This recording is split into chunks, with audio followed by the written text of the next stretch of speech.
What up, boys, and welcome back to another video. So we're of course still on the classic TBC hype, and this is yet another classic TBC gold farming video. So I recently made a video about a location in Blaze Edge Mountain where you could farm Primal Fire, and this is just like an alternative location to farm those, because if you really want Primal Fire, because it tends to be one of the most expensive primals in the game, but the location is absolutely stacked, there is a location close by that you can farm. So before we dig into the numbers, I do quickly want to mention that you guys can still get the complete gold guide for Classic TBC, which has this location and many more. It has the best farms in the expansion.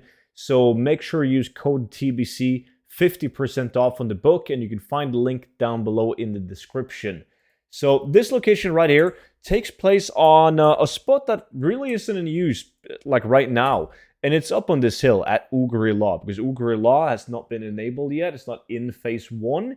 So there's not going to be a lot of people around here doing quests. There's going to be nobody unless you're also farming for Primal Fire. And you got to go all the way down to Forge Camp Terror, because all these other Forge Camps and like the Crystal Spine, there's no elemental fires up here, like only down south.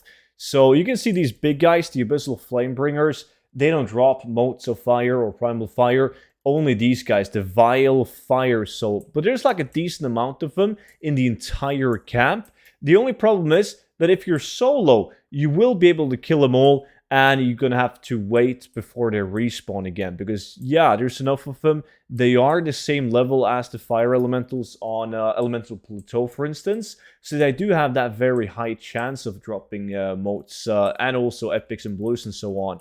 But you don't have to kill low-level elementals in hopes of getting that small drop chance for motes, as these guys are level 70 or 71.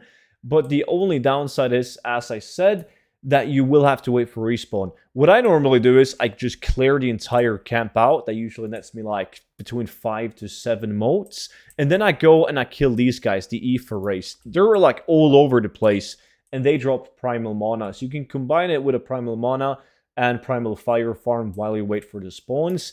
And you should net roughly the same amount, maybe a bit less than the Skull spots up here, because you're killing less mobs, but they have a higher chance of dropping the motes. But you're also combining it with the Primal Mana. So it's way better to do this location rather than fighting over kills at a different Primal Fire farm. So that's why I wanted to make this video, just to feature this location for you guys if you are struggling with competition. As more and more people are starting to hit 70, you might notice that there's also more and more people farming these materials. But that's it for today's video. So if you guys want me to feature more locations like this one, make sure you just simply like the video. It really helps me out. And you can always subscribe to the channel if you're interested in watching more videos like this. But that's it for now.